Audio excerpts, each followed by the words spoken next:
All right, Project Herpetoculture podcast. This is episode 40. I'm your host, Roy Arthur Blodgett, joined as always by the handsome and charismatic Philip Leitz of Whoa. Airheads Only. Whoa. And I'm really excited to introduce our guest today. But before I do, I'm going to go through our standard housekeeping and give a shout out to Dylan at the Animals at Home Network for hosting us. The goat. We're really stoked to be on this platform. He is the GOAT. And I also want to give a shout out to Charlie, who edits our audio and keeps trains on the tracks over here. It's really appreciated and helpful. Check him out at Make Luck Marketing if you need any social media marketing help. And I also want to mention our sponsors. We've got custom reptile habitats for some amazing premium PVC, HDPE reptile enclosures.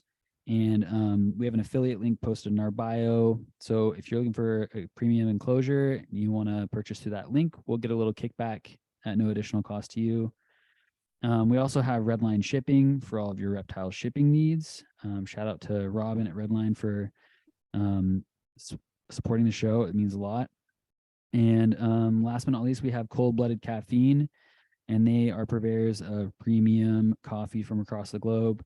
And they donate a small percentage from each bag of coffee purchased to conservation in coffee growing regions, which also supports some awesome herpetofauna. So check them out and use the code Project Herp for an extra 10% off. And last little plug is just for our Patreon. If you're interested in supporting the show directly, we always appreciate that. And you can find us at patreon.com/Project Herpetoculture. And am I missing anything, Phil? I do not think so, sir. Okay. All right. So with Nice all job. that said, You did that. You did you did a very good job. Oh, thank you. Yeah, I was just like, nice. let's get to this. Okay. So with all that out of the way, I'm very pleased to introduce our guest for the show, which is Lisa Farinha. Lisa, welcome. Thank you, you guys. Good to be here. I'm so stoked that you're joining us. Yeah. So just to start off, I'm curious. I mean, it's kind of standard thing, but I'd love to hear about how you started out in herpetoculture. What brought you to this craft? Well, I'm kind of a late bloomer. I'm not the standard story where people say, oh, I was obsessed with reptiles my whole life. I actually wasn't. I grew up on a dairy, so I was exposed to animals my whole life, and I do love animals. But I always, I'm kind of one of those people that was like bad. I like skipped class. I wasn't a good student. So I spent my life kind of just like living in apartments with a bunch of roommates, partying and stuff like that. And finally I got a house and I got a dog and a cat. I wanted a dog. And so I got a house, and one of my good friends, she had a teenage son, and they were really into animals, and he had some pet snakes. He had a ball python, a hognose.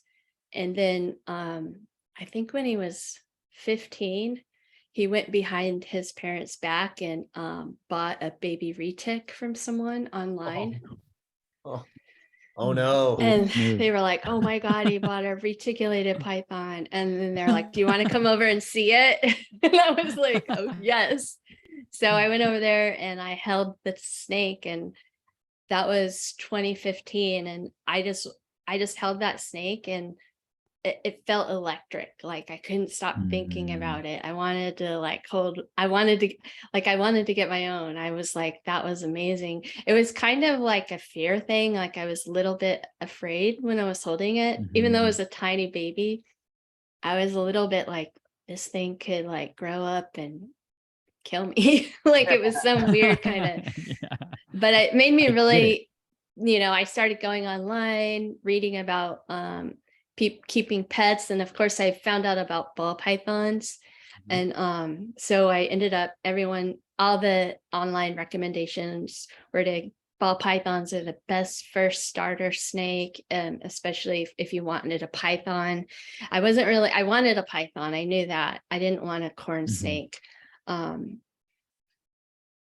so I got a ball python, and I liked it, and I had trouble with it at first. it was getting stuck shed. And so I had to learn a lot more and from that ball python. And I just started like listening to podcasts, and I found Morelia Python Radio, and they were talking, and there was one called Urban Jungle or something like that, and they would talk about all kinds of things. And because I also had, around the same time, I went to the Sacramento Reptile Show for the first time, and I saw baby green tree pythons. And I was kind of like drawn to those. I was like, I'd never seen something like that. They're so beautiful. They look like a flower, but they're a snake, they're sitting there. So, they're really hard to keep. So that's why I ended up getting the ball python, because everyone said, oh, they'll die if you get a baby green tree python. Like, my friends wouldn't even let me look at them at the table. They were like, come on, let's keep walking. Those die, So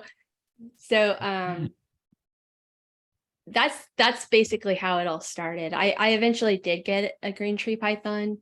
It wasn't a baby though. Well, it was a baby, but I don't know why I said it wasn't a baby. I got a baby and it was fine. I did the thing that they all recommend, where you keep it in a tub with a bowl of water for humidity. And I kept it in my bathroom, and I just like kept a room heater in my bathroom. So anytime I took a shower, it was humid in there. And now I have like 7 green tree pythons, and they're all wild caught. I have this thing about, like, I have wild caught animals, and I feel like, I feel like wild caught is, I'm not against it, but I feel like I owe it to the animal to try to reproduce it in captivity if you're going to get wild caught. And I've been an utter failure at the green tree python so far. Well, those are not exactly easy. Well, mainly my main problem is that all the babies I get grow up to be males. Oh, sure. So I just finally got a female about 2 years ago, but she's a long-term captive wild caught, and she supposedly is like 5 years old when I got her. That's what the person who I bought her from told me, that was told to him. And I think she's much older than that. She's really big. She has a lot of scars on her from being in the wild. And so I'm not beating myself up that I haven't been able to get her to lay eggs, because I think I've thought long and hard about it, because everyone says that if you're going to get a wild caught python, or I don't know as much about colubrids, but if you're going to get a wild caught snake, especially the females, you want to get a young one. And I think that I've come up with a theory after reading Rick Shine's book, So Many Snakes, So Little Time, that one of the things that snakes do when they hatch out is they imprint on their nest. The females do. The males don't, but the females, they imprint on their nest. They remember, like, this is what a nest is like. This is the kind of area that I need to lay. And that's why once you get an established line, it's a lot easier to get the F2s and to lay, because they say they are, in their mind, the captivity that they're in is what it's like. Right. This is what it's like where you lay. Fascinating. That's my theory, and that's my way that I make myself feel better, that I can't get that snake to lay eggs. I get her to like swell, like she'll start to swell, and I'm like, oh, she's gonna do it, and she'll start to swell, she'll breed, and then she'll just shut down. She won't eat. It's like she's like, no, there's some, like, my body's telling me, and she's like, nope, I'm not going to do this. There's nowhere to nest. That's what I think is happening to her body. Like, because I'm thinking there's like they need in order to be successful, they need the right amount of food and nutrients. They need the proper amount of energy, like heat. Yeah. They can't lay eggs if it's too cold. Mhm. And then they need a safe place to lay the eggs. Yeah. Right. Yeah. So You know, it's interesting. You said some really cool things there.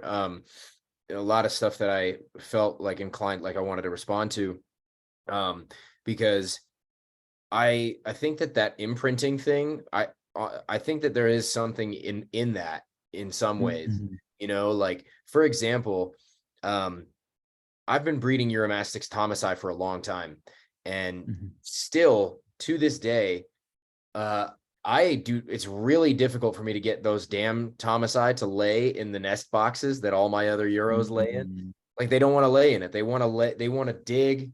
They want to have like a flat space where they can generate the burrow. Whereas, Mm. you know, like Ornata, Yemenensis, Flavifasciata, Philbii, Ocellata, all of those guys will go into a box through a Mhm. tube. And I don't know what that's about. I don't understand why they don't mind, but the thomasii just they don't want to use the box. It doesn't mean they won't ever, but they just aren't that psyched about it. They're just not like, nah, Mhm. they'll like avoid the box for a long time, to the point where I'll get sketched out and be like, all right, I'm just going to put you in a big lay bin and let you do your thing, you know? But then I tried to do the same. So what I did this year was I filled up one of my 6-foot pools with just dirt and sand and topsoil, just this huge 6-foot space. And I was like, all right, let's go and see if the Euros like this. I put a thomasii in there first to see if she would, you know, use it. And you know, it went okay. She laid okay, and it was just fine. But then I put an Ornata in there, and the ornate didn't dig at all. Just had no interest in digging in this space, didn't register any of it as viable nesting space. And then I put her right back into an enclosure with a nest box, and she went right in the box, started digging, and laid her eggs in a day or two. And it was just like, okay, you didn't like that. It's such a weird thing that they didn't like that, whereas a thomasii would like that. I don't get it. I don't know how that happens. And maybe there's something to that imprinting thing, at least in terms of nest. It also makes me think of things like rattlesnakes that actually have like rookery sites that they pass down, you know, over generations. You know, I think of like, you know, rattlesnake hibernacula and rookery sites. For me, it's like within the, you know, within the culture of rattlesnakes, those are like sacred sites. You know, it's like these things that they are returning to generation after generation, and who knows how long. Do you go ahead? What is a rookery site? Sounds like a chest. So a rookery site is where the female rattlesnakes go to give birth, and they actually will do so communally in some populations. And so, and they'll actually even, there's some amazing like research. I forget her, Melissa Amarello of Advocates for Snake Preservation, and Emily Taylor, who's at Cal Poly. They've both done some really awesome studies about this and some research about this. But essentially, they'll like, the female rattlesnakes will go to these sites. They'll have babies. You know, they'll give birth, and then they'll actually guard the babies for the first few weeks of their lives before the babies disperse. And they've even kind of identified like babysitting behavior, essentially, where like one female will be kind of like on duty and one will like go and retreat or go hunt or something like that. Yeah, like the females that actually give birth to the young that spring, they need to go eat. So exactly, the younger ones that didn't give birth are the ones that have enough energy. They don't need to go eat. They'll stick around and kind of like guard the babies. Wow. So cool. And like they'll go out and sun themselves. They have video of it. Like you can watch it on YouTube. It's this snake preservation. Advocates for Snake Preservation. Yeah, that's right. And the babies will come out and like coil up on the adult. because it's Yeah. everyone who does rattlesnake research pretty much says baby rattlesnakes are just food for everything. Like their venom doesn't really protect them that much. Yeah, that's definitely true. But Wow. but all of this is just to say that, like, I think that there's so much going on in terms of like the chemosensory capacity of reptiles that we don't understand yet. I mean, especially in things like snakes, that have the Divernois gland and The what? or not the Divernois The gland, the Jacobsons. Jacobson's organ. Yeah, sorry, the Divernois gland is something else entirely, but It's a venom gland. yeah, it's the venom rear gland, fanged. but the Jacobson's organ. Thank you. I'm so glad that Lisa knows more than I do. I know I can't pronounce the words. I'm like, I'll just say the first letter and then you'll remember the word, Roy. Yeah. But Poor anyway, Phil. He's like amazing. all this snake nerd talk. No. I love it. Something I was actually going to say a moment ago, but I forgot to, is that one of my great shames in life is that I've never bred any snake species ever. I've only ever bred lizards, never messed with so funny. I love, and here's the thing, snakes were my first love for sure. Like the first things I ever bought, first things I was ever interested in were snakes. Snakes and salamanders, mind you. Yes. Yeah, and I've made that joke about getting into breeding Mississippi slimy salamanders. Maybe I'm still gonna do that. No, but snakes were my first love in that regard. The first thing I was ever catching, and I still have just never. I've just never done it. Like, call it lack of commitment, call it ignorance, call it failure. I mean, you name it. I don't mind. I'm comfortable admitting my failure. You were also sabotaged because you had tricolor hognose snakes for a little bit, which are the easiest snakes in the world to breed. Yep. And then you had to part with them because of the regulations there. So. Yeah, because Colorado's regulations around rear fanged are stupid. But yes, I've had to do that. I've wanted to just try messing around with some of the local garter snakes or the local hogs, right? Because they're all fairly straightforward for the most part, as I understand it, and would fit in very well, would be nice to play with. But yeah, I don't know. Anyway, sorry, go ahead, get back to when you build your nest boxes, do you use the same substrate that they nest in year over year? Like you'll get the eggs out, or do you toss it out? No, I change it, but only so that's a great question. It depends. Okay, so let me say it depends. Okay, because some years I'll experiment with different stuff. Like, for example, for years I was using coconut fiber for the nest box inside the Euro pens because it's lightweight. So it was easier to move the boxes from one place to another. Problem is, no matter how hard I tried and how hard I packed it in there and whatever, I got a lot of collapsing burrows and a lot of animals holding their eggs longer than they should, right? So I switched to a mixture of play sand and topsoil, and that has yielded way better burrow integrity and way better just everything, just better everything. The animals are laying their eggs much faster. Like, I've actually reduced my gestation time by using that bedding, or not even gestation time, time between mating and laying their eggs, right?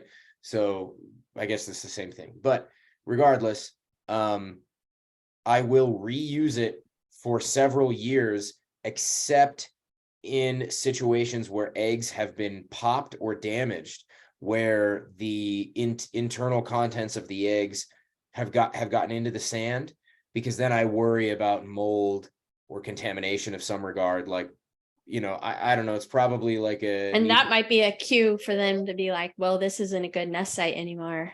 Right. Totally. Yeah. There's all kinds of stuff that could be in there. And so I will change it in that way. But most of the time I try to reuse it for sure, especially now that I'm using. The other thing I did is I upgraded nest boxes. So I went from these sort of 10-gallon Rubbermaid totes to these much larger, heavy, big Rubbermaid totes, and getting a little bit better results from that too. Anyway, yeah. Sorry, go ahead. This past season, still talking about communal nesting, just from watching the Australian herp collectors, you know how they call if Mhm. there's a venomous snake that they want to be removed. Yeah. You can watch most of them post on Facebook or any of the social media. And there was like 2 different nest sites found where they were like 400 eggshells in like these hollowed out tree limbs that had fallen down in Wow. a storm.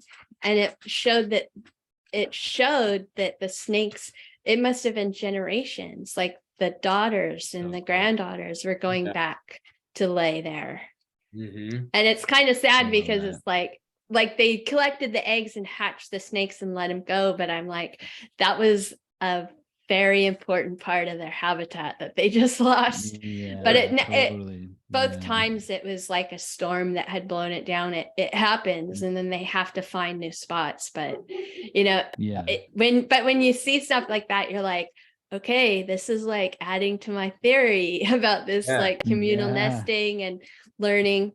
And that book just like really, it, you know, when you read something that really changes your thinking, you're like, Yeah. oh, I didn't even think about stuff like that. Like I've been nerding out about how, so we know that some reptiles can be sex determinate, like Yep. you can get Mhm. sex determination based on the temperature of the egg. Yep. Well, I Yeah. knew that, like I had heard about that, like it's sea turtles, right? That's the most common one you Yeah. hear about. Mhm. But I don't know enough about sea turtle natural history to be like, okay, well, how does that help the sea turtle to be able to do that? And I didn't even know how it worked. Like in the egg, suddenly the chromosomes change. Like, what is that? Mm. Like, how does that happen? But Right. so from that book, I found out for the first time that it's not really their chromosomes don't change. It's just their phenotype that change. So you'll have an egg that's like, I don't know how turtles do it, but we'll use the bearded dragons because I found out that bearded dragons can do it also. But what happens Wow. is a bearded dragon will lay an egg, but if that year it's really hot or something, the eggs get too hot, the male eggs Mhm. some of them will turn to female. And so when they hatch out, they have the female sex organs and they are a female, they'll reproduce as a female, but they're bigger, they're more bullish, you know, and Yeah. they lay more Wow. eggs, and they have a hotter temperature. And so if you're thinking about it, if you looked at them genetically, you Mhm. would see male sex chromosomes. So they're a male, So interesting. they're genetically a male, but they're phenotypically a female. And Weird. it's really cool though, because if you think about it, because you guys were talking about how like coyotes, Mhm. that to adapt to being like hunted, that they have more babies. Yeah. And you know, you can say that that's an easy thing to solve because, well, there's not as much competition for food, so then the females can just afford to have a ton of babies because there's food everywhere. Mhm. Exactly. But Yep. with the reptiles, it's even cooler because it's an environment that like it's going to be a hot year. There might be a drought. You might need a reptile that can withstand higher heat and still, you know, survive and go on to reproduce. Because I don't know if the females that are female and genetically female, if they were living in that hot environment, if their eggs would be. Do you see what I'm saying? Yeah. And Totally. also they can lay more eggs in a hotter, more hostile environment. So that will give their babies, like they'll have a higher survival rate maybe. Like, Yeah. Wild. it's the same thing. So that book is what got me interested in that, because there's these slaty gray snakes that they'll lay eggs and they go back to the same nesting site, but if it's because the Australian environment is really volatile, like they have droughts and they have floods. So you need to be able to withstand that kind of environment. And there's boom years and bust years. So what happens is the reptiles will totally change their physiology. Like they'll have the same genetics, but they're so phenotypically plastic that they can change how they grow. They can grow up to be a small snake that is really can conserve food. Yeah. Or they can grow to be this huge snake that eats everything and has a ton of babies as fast as they can. But then when the drought comes, they're the first one to die because they need so much more food just to stay alive. Right, of course. And the what happens is with those slaty gray snakes, when they lay the eggs on a year when it's dry, so they change. The female eggs will either die or they'll change to male, not their chromosomes, just their sex, like their phenotypic sex. And then because what happens is a lot of snakes, the females stick around, like they stay in the general area where the nest is, while the males disperse much farther. They don't come back to that area. They go out. So if you're laying a nest and it's a dry drought year, you don't want a bunch of females to like come out and try. They're going to die anyways. But your males, at least maybe they have a chance to go out and find food somewhere else. Sure. Isn't that so cool? Like it gives me goosebumps. Amazing. Like, wow. Yeah. And you Just think the about that kind of resilience. stuff and how that affects what we're doing in herpetoculture. We might be triggering some of these things that we just don't even know what we're doing have no yet. idea. And that's why, usually when Phil, you're arguing like, we're not gonna protect what's in the wild. This is not a wild thing that we're doing. And other people are like, no, we're the invisible ark. We're here to protect. But we don't even know what we're doing. Totally. No. I feel like there's a lot but here. Just so you know, in that argument, I feel like, why can't we do both? Like we can try our best to protect, but also accept that we're gonna fail, but we're gonna still try. We're gonna try hard. No. Like, so this came up a little bit in the show we did a few weeks ago with Eric Haycraft, which was like, there's a lot about the way we're learning about the wild by way of captive observation and propagation, right? So reverse engineering what's going on in the wild by seeing what happens when we do it in captivity and then saying, oh, there were these missing pieces, so X happened, or we saw this happen in this context. If you plug those results into a wild context, you get, oh, that reveals something to us about what these things are doing in the wild. Oh, we understand now that these animals do X or Y in the wild because we realize if we don't provide those things for them in captivity, then we get problems or something. You name it, right? And I very much feel like we can have our cake and eat it too. Like there's absolutely no reason we can't have a herpetoculture that has fucking the most ridiculous what do we call like a frappuccino triple inverted het for butt ball python. I don't know, like, and we can also have some of the most conserved true to form refined, like very articulately and skillfully raised dart frogs that are indistinguishable from the wild counterpart. Like, I think that's totally fair. Like, we can have both of those things, like in the same way that I can have a golden retriever and Roy can have a wolf dog. Like Like, I don't think those two things are incompatible in any way, shape, or form. And like, you know, I feel like almost everything we do, the more we zoom out and get like a macro view, the more we start to say, oh, well, there's actually a lot more at play here than we realized, right?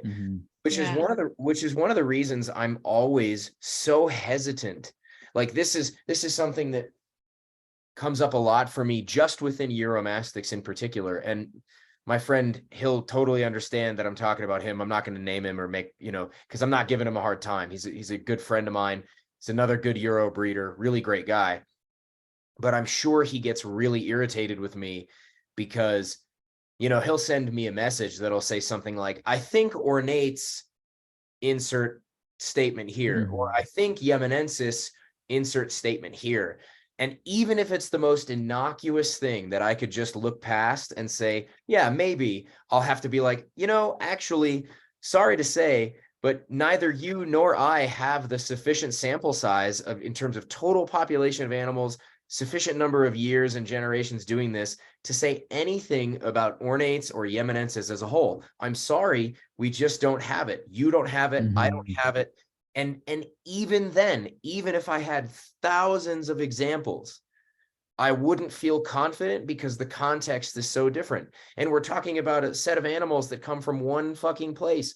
You might pull yemenensis from 45 miles to the west of wherever you pulled the ones that we have from, and you might get different stuff. You might get something slightly different or some various change. For years and years and years, people said Uromastyx filbii are so hard to breed because they just don't ever want to lay their eggs, and they, they all tend to die egg bound and all this stuff. And yet here we are, and Uromastyx filbii seem to be one of the ones that it's actually a little bit easier to breed out of nowhere for some reason. Is that because somebody cracked the code and all of a sudden the nest boxes that we're offering them are that much better? No, it's probably just a pure accident of individual, right? Like, it just so happens that these 5 individuals over here had less of a problem laying in that nest box, and these 5 individuals over here had a big problem with laying in that nest box. And it doesn't mean anything about filbii as a whole, right? It's like, yeah. So, Roy, I want to let you, because I could just go on for hours. No, I'm curious, Lisa, if you have any thoughts on that. Well, I was thinking, like, it might not be just those 5, like maybe it's the combination of a lot of little things that we do differently than what we originally did that just makes it a little bit easier for those 5 that finally decided to lay in there. Was like, fine, I guess I'll lay in this crappy nest box you gave me. Yeah. Right, totally. Yeah. I mean, it's like, even the stuff that I have that has been doing very well for me over the last 10 years, whether it's the ornates, the thomasi, I've done fine with most of the Euros, but those 2 species in particular, for one reason or another, I just tend to have had better success with.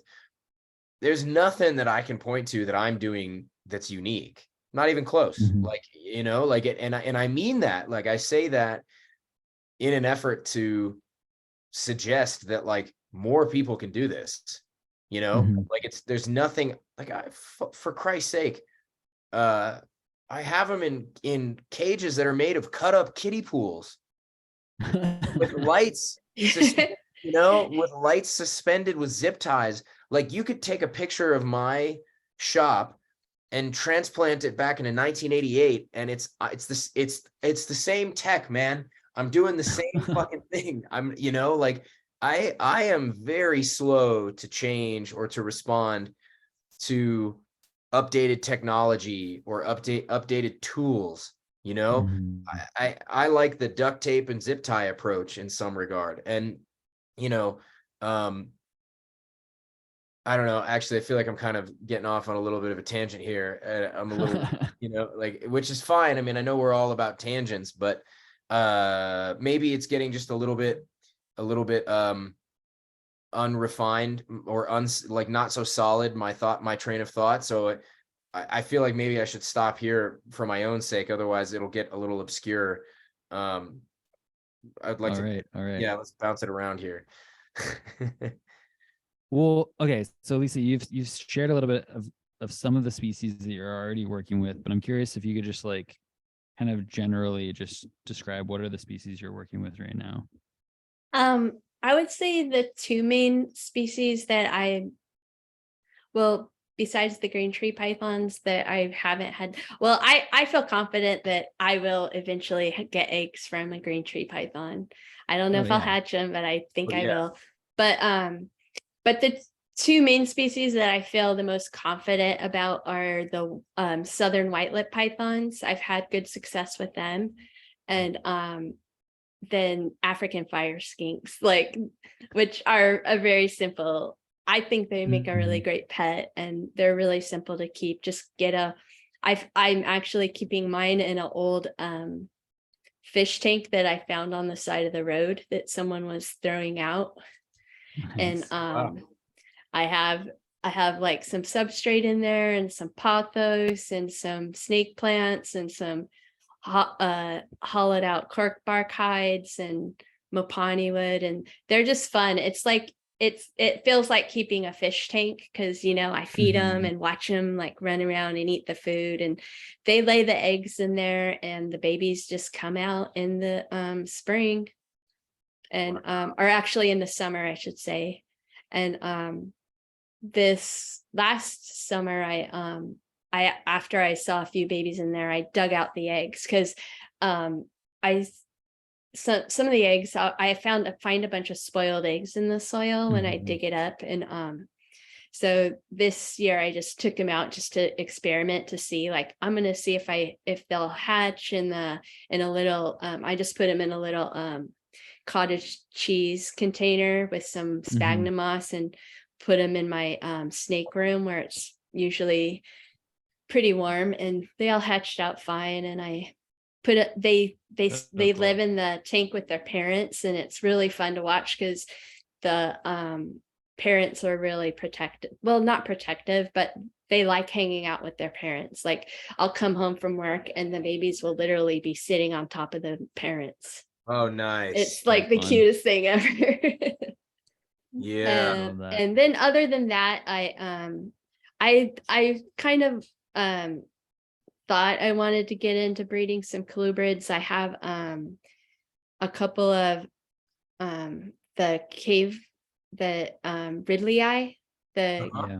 cave dwelling rat snakes. Yeah. And but I lost my female, and so I just have my male in the enclosure now. And I'm kind of thinking it's kind of a sad spot, like, for me, because the female was a really nice animal, and it was an accident that happened, so I feel really guilty about it. It was a mistake that I made, and so I kind of Just think I'm gonna let him go.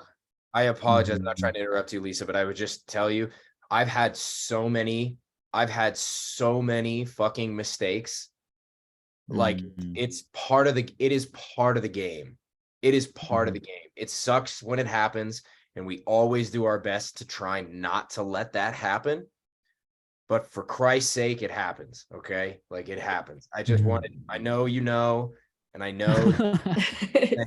Yeah, like sometimes I get I'm not gonna tell this story because I might start crying. Like, it makes me tear up. Like, it's pretty sad. And so I don't know. I'm it's kind of like the straw that broke the camel's back, because there is a big difference between keeping colubrids and pythons. And I feel like I'm more of a python person. They're just more relaxed to me. Like, I check on them every day, but it's not like I have to feed them twice a week, clean them twice a week. It's a lot more labor keeping colubrids. I do keep those rat snakes. I did have them in but it's a naturalistic enclosure with really deep substrate, and it's planted, and I never had to clean that enclosure, but that just causes other problems in my house. Keeping an enclosure like that in the house, if you're not cleaning it, there's something that's gonna clean it, and it might end up flying around your house. and you're going to end up with like moths and different types of flies. And so it causes other problems, but it doesn't smell, and it's really cool at first. You're like, whoa, this is awesome. I'm going to do this with all my snakes. And then you're like, well, maybe not, maybe just a couple. I actually thought about putting nematodes in the soil to try to kill some of those, the flies that go in there, to kill the larvae before they hatch out. Then I know that I'll end up having to clean out more poop, but I mean, it's kind of like, I haven't done it yet, but I'm kind of in that in-between stage where I'm like, should I try to get another female, or should I sell this male? I'm not sure. So in the discernment. Yeah. So tricky. It's always so hard when you're in those situations, for sure. Yeah. So I had a question about the fire skinks in particular. And maybe, well, it's I guess it's like around the fire skinks, because first of all, those things are bad to the bone, and I think it's really cool when I see anybody messing with those things. I think it's probably not unfair to say that fire skinks are one of those species that is somewhat, let's call it overlooked, call it common, less popular. I don't know what. I don't like to use those terms because it feels like a little bit, like diminishing of their coolness, in my mind, there's no difference between a fire skink and a Boelen's python. They're both awesome. You know what I mean? Like they're both awesome. And I don't think one should necessarily carry some greater inherent value. So I just kind of want that to be clear. But with that in mind, how do you think about or conceptualize working with a species and propagating a species that does, at least at this point in time, kind of fall under that category of common or overlooked or whatever you want to call it? Well, I think I don't know if I'm going to answer the question the way you meant it, but fine. Answer it. I think about that with all of them. Like now I'm gonna have to find a home for these animals now, and I feel like the whole thing is kind of stressful because you get the eggs and then you really want the eggs to hatch. You worry about your female when she's gravid. You're worrying the whole time, and then you get these babies and you're like, whoa, this is awesome. But then you're like, oh, now I have to find a good home for these animals. So I do end up giving, I give the fire skinks away. I did sell. I sold 3 of them at the show. It was like a really good, beginner pet price. It was, it wasn't this is a really fancy, I'm not trying to say, oh, you should buy this and breed it and then you can sell them. I just told people these are really great pets. There's some animals that you're like, this is an easy animal to keep. I don't think they don't need a lot of heat. I generally didn't think they basked, but I actually caught one of the babies basking today. He climbed all the way. Well, I don't know how to sex them. So he climbed all the way up to the top of, I have a piece of mapani in there it looks like an old tree stump, and it goes almost all the way to the top. And the tank's it's a tall tank. I think it's either 24 or 18 inches tall, and he was up at the top, sitting up there just chilling. That's awesome. Skinks can climb, they can jump too. When I first hatched out some babies, I took them out because I'm like, oh, the parents are going to eat them because they're going to react to the movement and accidentally eat their babies. I just thought, I didn't know anything. Had never talked to anyone who kept them. So I took the babies out and I set them up in a little sweater box. And when I got home, all the babies were gone. They had somehow jumped out of the box. And I mean, it was a short box, but I did not think these little tiny lizards could jump out of that box. And I did find one, and then I found another one that my cat had gotten to, and the third one I never found. There was 3 of them. But so then I was like, I'm just gonna have to put them in with their parents because I don't know what else to do with them, and we'll see what happens. And I was glad I did, because it's really cute. It's amazing to watch them together. Like their dad especially like acts like he loves them. Like he'll go, they like to hide under that mupani log, and like I never used to see him under that mupani log, but ever since they had the babies, he's under there with them. It's cute. Wow. So cool. Yeah, but So I cool. feel like, yeah, you're gonna have to try to find a home for them, because there does come a point when they hit like a certain age where the parents start chasing them and nipping their tails. So after a certain point, they chase them. And I wasn't 100% because I was down to 2 last year, and I noticed the female was chasing one and the male was always chasing the other one. And so I took those and I set them up in a separate fish tank and wait until I could find homes for them. And then after they started to grow, they started to have like one was a little larger than the other one. And so I think maybe the male was chasing the male and the female was chasing the male, but I can't say for certain. But I kind of have a hunch that that's what was happening. Yeah. That's a fun thing to do too. I've taken Euros when they've just hatched and thrown them in with their parents, or at least one of their parents, because I house most of my adults solo for most of the year.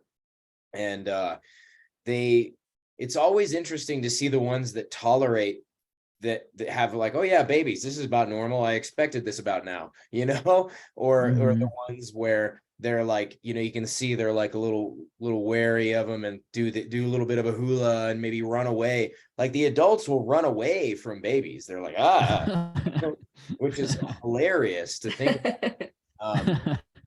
Like there's even other really bizarre behaviors that I'm sure I've mentioned before, but like, for example, Uromastix nigroventris, the Moroccan Euros, the babies of those damn animals are absolutely vicious with one another. They hate each other and just have no interest in hanging out together and will fight and will chase each other. And like, if you're not careful, that entire dispar complex of Uromastix, the babies will kill each other. Like it happens. Wow. It has happened. Whereas, some of these ones like Ornata, some Thomasi, a few others, they can be very tolerant of each other under identical conditions for a long time. Now, as far as like tolerance with adults, I don't really know. That's maybe a little bit of I haven't been bold enough to try that for very long. It just freaks me out. The whole idea of it makes me a little uncomfortable. Maybe I'll do a little bit more of it this year. But so I'd love to, if it's okay, I'd like to maybe kind of unpack some of that thinking a little bit more, specifically around like the sort of the more, let's call it common species, right? When you say that you're thinking about them a little bit differently because it's like, oh, I have to find homes for those. Like, I guess what I would be curious to know is like, what are your thoughts around where's the utility or the like what is the goal or the purpose behind propagating something like that? And I say this not because I'm critical in any way, shape, or form. The opposite, actually. Like, I think the fact that there's someone like you who's taking the time to propagate some of these really interesting and more, let's say, common or whatever. I just hate saying it, but like what do you think where do you think the value lies in messing with stuff like that and breeding stuff like that? And like, what kind of example do you think that sets for the trade as a whole? And like, do you think more people should be doing that? Or do you think it's maybe something that we should be careful about doing if there's not like a super high demand for that animal? Or I'm just really curious what you think about all of this stuff. Well, I actually like think that I don't really feel maybe I misspoke. I actually feel like they're a really great pet. And so if we could like breed them and have them in pet stores instead of some of the things that we see in pet shops, like or like the wild caught iguanas, or the wild caught anything that they bring in, a wild caught fire skink, like Yeah. you could get a captive bred one, and it's the cost of, like, I don't do anything. All I do is have a tank with a male and a female. I don't have to do anything. And they're simple. They are like the simplest lizard that I could think of to keep. So if someone wanted a fire skink, they should be able to get a captive bred one and not have to get a wild caught one just because they're cheap. Like, I think that if someone gets a wild caught animal, then you get problems. The animals get sick. I see it all the time. There's a Facebook group and people are always saying, my fire skink is sick. Yeah. And I always am like, I imagine that that's a wild caught animal, because unless you're really, really neglect, like you would have to really like give them no heat, and like those animals are simple to keep. I just have a heat pad. I have the lights are mainly for the plants, because like I said, I didn't really see that much basking. But I think even if they didn't have fancy lights, the animals would still do really well as long as they were supplementing their diet with some sort of calcium and mineral oil or something. So, I mean, just the value in that, and not having to do wild caught and then make people think, oh, reptiles are hard to keep. They're, you get them and they just die. I mean, that's a value. I think that's a value. And not, I mean, maybe that's the idea that a reptile should cost like an animal, a $50 animal. Like maybe that's degrading to the animal to say that, to have a $50 pet. But rats aren't, people get pet rats and they aren't $50 usually. Yeah. And they still love them. People still love their pet rats that aren't 50. Like, you don't have to pay thousands of dollars to love your animal, because if you do, then maybe you're not a good person or something. You know what I mean? Yeah, no, I mean, it's interesting. I know I've said this before on other shows where I've been like, where there's a part of me that feels like it's wrong that you can go to a store and buy a $20 lizard. Like, it's just feels weird. But what you're saying makes a lot of sense, which is, you can get other pets for cheaper that people still take care of and don't think of as disposable. And then along that same line of thinking, like, people have kids and spend thousands of dollars, millions of, hundreds of thousands of dollars having children and don't take good care of their kids either. So it's like the price tag isn't necessarily the determining factor. I guess it was sort of more of a feeling about how challenging it is to see animals that are so complicated and have so many high level needs that can be purchased by some kid for $20, like, and at the time when I was talking about that, I was talking about like Cuban Nidanoles. And it's just like remarkable that you can go buy one for $25 at a pet shop, and that there's no barrier between some kid who's going to buy it. The only thing standing between that kid with $20 in his hand and this animal's suffering is like the person who's motivated to sell that animal to the kid with the $20, who's going to put it in a fucking shoebox, who's not going to treat it well. And that animal's just going to suffer for 8 months before it dies. That stuff is really challenging. And it's like, one of the things that I love to see in people who are, say, who are breeding something like a fire skink or any other, obscure, but common-ish reptile is like, I think sometimes you can take anything, any reptile that is out there, any one of them, and just display them in a way that gives them a little bit of pride and dignity, And it's like Mhm. all of a sudden you're going to have people treating them with a little more respect, or people treating them with a little more regard, or a little more effort, a little more time. Like just setting the example sets a Mhm. better stage for an improved baseline of care in the future for those animals. You know, it's because it is frustrating. And sometimes I wonder, you know, for example, you know, as another example, ornate Euros, which are obviously the thing I breed the most of in general. These are something that were like, hadn't been brought in huge numbers for several years, and had been kept at a pretty low price tag for a long time.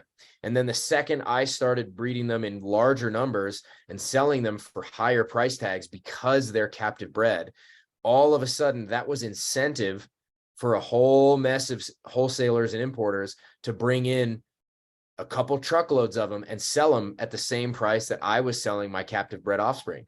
And now it's like, it's like I told myself for years, oh, I'm what I'm doing here is I'm helping out. I'm making it so there's not a big demand on the wild populations, because you can just buy one from me, right?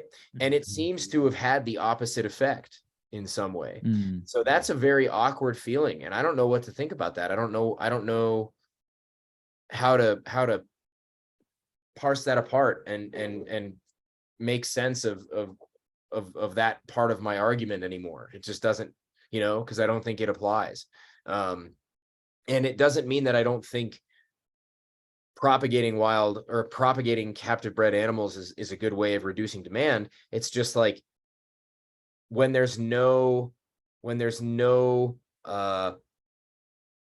governing body or whatever, like there's no one sitting in between the buyer and the seller that says, hey, these, you know, captive bred ornate Uromastyx or captive bred Uromastyx jri that are being sold by, you know, and you name any wholesaler or, you know, major reseller, they're not captive bred. You're buying a wild caught animal. Like it's I don't know. It's I find that very difficult. I find that very hard to reckon with. I feel like the same thing kind of happened with white lip pythons.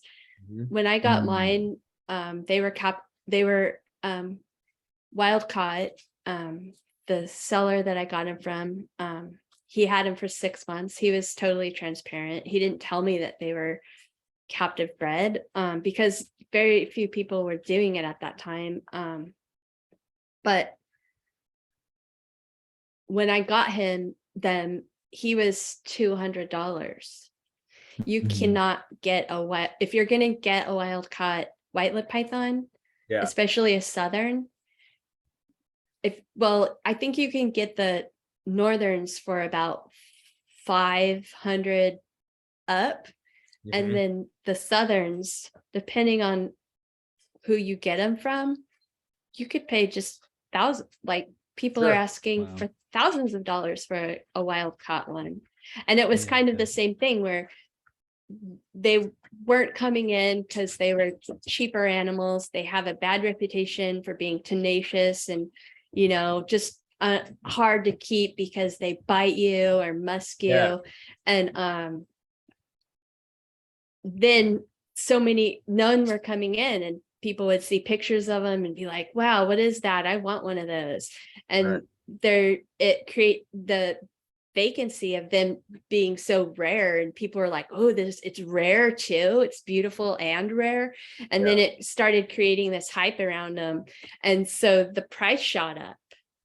And so I was keeping mine. I had mine for about 4 years, and I was wanting another male because I had heard that the females can like attack the males. And so I thought, well, I want to breed these and I want another male. And some finally came in, and it was $2,000 for a wild caught male. Wow. And I got him. I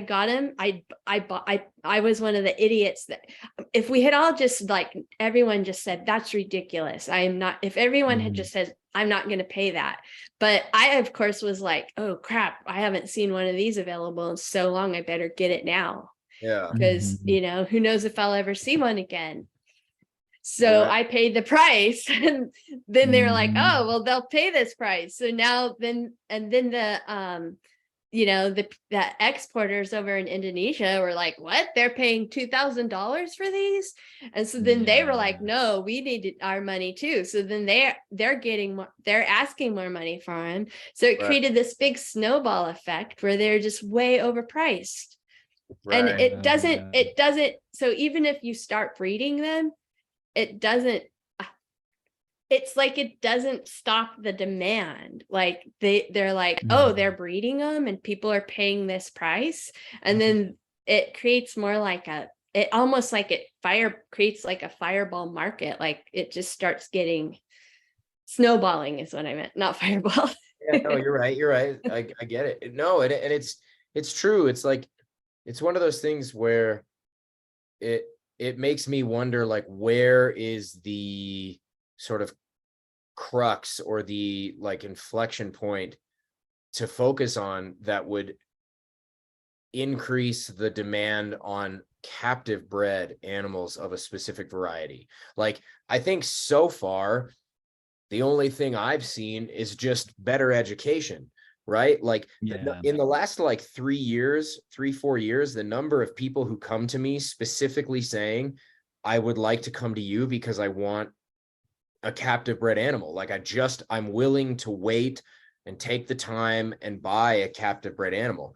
That number has gone up a great deal. Mhm. With that said, there's still the same number of people who come to me who say, hey, I want to buy an ornate. And I say, that's great. I would love to sell you one. I don't have any at the moment. Here's the way you can keep up with my availability. Here's how much they're going to cost. And then 4 days later, they send me a message saying, hey, I found one at Underground Reptile, and they say it's Mhm. captive bred, and here's what it is. Here's what it's housed in. Now, can you help me? And it's like, Yeah. all right, well, look, I mean, I'm still going to help you because I care more about that animal doing well than I care about you giving me your business, right? Mhm. And like, maybe 50% of the time there's like a conversion rate where they have Mm. troubles with that animal, they were given the wrong information, who knows what. And that person then, through your helping them, becomes a customer or becomes a longtime keeper or thinks about them in a different way, you name it. But like, in my mind, like it seems like there would conceivably be some point in the trajectory from I got into reptiles and I bought an ornate Uromastyx. Somewhere in there, we can get in the way and say, hey, don't buy these other ones, right? Don't buy these animals or whatever. And even then that brings another problem, that presents other problems too. So let's say somebody brings in 3,000 ornates into the country, and yet we've spent all this time telling people not to buy them. So what? We're just Mhm. supposed to let all those animals fester and die just because they're wild caught? Like, no, it should have gone one step further and say, hey, don't even buy them. Don't order them from Jordan or from Mhm. wherever they're from, right? Like, just don't do it. But, at the same time, there's so many parts, so many places in this narrative where we can say, okay, this doesn't quite work. This doesn't quite work. This doesn't quite work. This doesn't quite work. I don't really have a great answer for all of that stuff. I don't really know exactly what we're supposed to do with all of that, you know, Mhm. because at every point, if we say, oh, you shouldn't even be importing them from the wild, it's like, well, 90%, all of my adults, every last one of my original breeding adults were wild caught animals. So I can Yeah. do it, but you can't. Or, it's like, it's weird. It's like okay, maybe we could say, well, when we had no other option, now we have another option. But Mhm. do we then turn around to these importers who also have businesses, who have bills to pay and mouths to feed, and say, hey, you can't buy those anymore, or you shouldn't buy those anymore. Buy them from me for a higher price tag. I'm going to charge you more, and I'm going to tell you that you should buy them for this reason, because this is the ethical thing to do. And yeah, okay, maybe that is the thing we should do, right? Maybe that is, Um, yeah, go. what what I do, Mhm.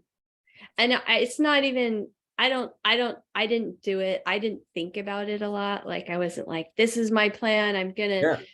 because I'm not against, I'm actually like pro importing. I think that there Mhm. could be lots of good things that we could do. Like I'm pro keeping animals as for our entertainment. Like I'm not against it. Mhm. I Yeah, me believe in too. it, obviously. Yeah. Mhm. You know, it's part of the human, it's part of our culture. Like it's Yeah. part of our Mhm. DNA, right? It's Yeah. how we evolved. But anyways, my white lips that I hatched out, they're actually a really affordable price. I am really competitive with the Mhm. importers market. Mhm. I actually don't advertise. I still have babies. Like if I tried a little harder, I'd probably sell them all in one day. But I Mhm. hate, I'm a, like, I'm this far from being a shut-in. Like, you know, I'm Mhm. not a people person. I never have been. Uh-huh. And so it gives me anxiety having to like talk to people about selling the animals. And Mhm. but yeah, I'm just really competitive with the importer price, because the importer price, I'm not specifically for the white lips. Like you might be in a different boat with the euros. I don't know. Like your euros are like above. Like I've never seen imports that look like yours, Phil. It's like Mhm. the white lips are white lips. Like a baby white lip is a baby white lip. Like they all kind of look the same. I don't know, they don't look the same on the inside, right? They don't Mhm. have the parasites and stuff like that. But Yeah. you know, you're in a different boat than me, but I am really competitive with the import market, because the import market right now is just out of control for the white lip specifically. Yeah. Yeah. Sure. No, and But yeah. at the same time, like, yeah, you're right. Like, what do? You've done so much work to get to the point where you are. And it's like, but then you feel like a hypocrite saying, wow, we aren't going to do that anymore. Yeah. And like when I think about importing, because you know that there's like, it's a greasy, it's kind of a greasy business. There's a lot of Mhm. bad history that and image that comes from that. But I think that, I mean, when you think of the utopian idea of like, it could be really good if it give the value to the animals that live there. And like, I don't know, I don't really feel the guilt from the import. Like, oh, it's out of your hands in a lot of way. Like, Mhm. I feel like you're putting too much on your shoulders when you're thinking about it, about the whole thing. Like you're feeling bad. Like you're feeling Yeah. bad that somebody imported those animals, and you're trying to say, well, those are garbage animals. And then it's your Yeah. fault for trying to say my animals are better. You shouldn't buy those. And like, it's your fault. Like you can do something to save those animals. Right. Mhm. It's putting too much on yourself. And I think because we are empathetic people, that like we look at, especially if you stare at a snake and you're like so obsessed with this animal that you're imagining, like, what if I was that? Like, I don't know if you guys do this, but this is what I do. I Mhm. like think about my snake so much that I'm Mhm. imagining myself, like, how is my life if I'm that snake? Like, we're doing these things Oh that yeah. like a lot of people don't do. Of Yeah. course, we care about that, all that stuff, and we think like, oh, am I a bad person for keeping these animals? But I don't think we are. It's something inside of us. Like we love these Mhm. animals, but we can't save the world, you know? Yeah. No, Yeah. I'm sorry, Roy. I want to give you space. No, go ahead. But Roy has said this about our dynamic, which is I am a verbal processor. Like I externally process things out in the world. That's kind of how I do my critical thinking and my problem solving. And Roy is an internal processor. So he tends to get all that shit sorted out in his fancy, handsome cranium of his, and then spit it out of his mouth hole. Right. And like, I'm the other way around. I have to do it out verbally. It's just the way I am. I agree with you that I don't think there's anything inherently wrong with bringing animals into the house, right? There are these these things that people have noted, and for understandable reasons. I've seen things that say something to the effect of something like, some kind of meme or infographic or info tile, you name it, that says something like, oh, well, these animals didn't ask to be brought into captivity.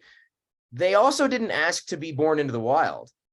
They also didn't ask to have to fend, like there was no one was consulted when this weird entity was going to be born into the world and say, hey, how do you feel about running away from predatory birds, coyotes, jackals, snakes, parasites, scraping for every piece of food that you could possibly manage to get your hands on? You fucking name it. No, they didn't ask for that either. Like, the reason that kind of infographic is useful is because it helps reframe the keeper's mindset and say, oh, you know what? That's actually pretty fair. Like, they didn't ask to be put in a cage in my house. Maybe I should just give them a little bit more. And from my perspective, the barrier for entry is that you recognize this is another living creature that deserves a good life, period. Full stop. Like, that's the full stop for me, And so, like, I don't mean to like pick on some of these different like trends or memes or whatever that come through the trade, because I've done that on previous shows, right? Like on a solo show that Roy and I did, I kind of picked on reptiles and research in a totally friendly way. They're going to come on the show. I can't wait to talk with them. I have nothing but respect for Liam and Ellie. I have nothing but respect for them. They're great. I love what they're doing. It's not like that at all. It's just that, like, they're in my mind, we don't need any excuse. I don't need to look at more data to know that my Euros are thinking, feeling beings. Like, I don't, like, it's not gonna be some fucking Harvard study that convinces me, well, you know what, Lisa, I really think you should do right by your white-lipped pythons because they might have a nervous system. Like, for fuck's sake, dude, no shit. And again, this isn't, I'm not like trying to throw shade at reptiles and research. Again, I really like what they're doing, and I'm actually beyond psyched to have a conversation with them when that comes to fruition. But, like, I don't know, in my mind, it's like, there's so much like foundational work that needs to be done here to make sure that, like, when you pass through that threshold into, oh, there's this whole world of herpetoculture, like, you should pass through this beam of light that transmits into your brain that, like, these are creatures that have feelings and emotions and wants and needs and desires, and, like, it is your responsibility now. And, like, if you want to import them, from my perspective, the only way that we can have a future like the one we were talking about earlier in our conversation, where we can have our cake and eat it too, where we can have the Frappuccino, Sweet Cow, triple decaf, extra grande ball python, and the indistinguishable from the wild dart frog. The only way that future is possible is if everyone acknowledges and gets on the same fucking page to some degree, even if we don't agree about all the ways of getting to the end, this sort of desired end result. We've got to have, like, the same baseline, the same rough foundation that we're all standing on, I mean, it's like, that's what we're doing with, well, never mind. Actually, I was about to say something that's probably factually untrue. So never mind. For those of our listeners who commented and said I should drink more on the show, I'm drinking sake now out of a handmade thingy that my fiance and I just bought. So, cheers, y'all. Like, go yeah. for it. Yeah. Oh, this is I don't know. I think that a lot of this for me is, I just feel like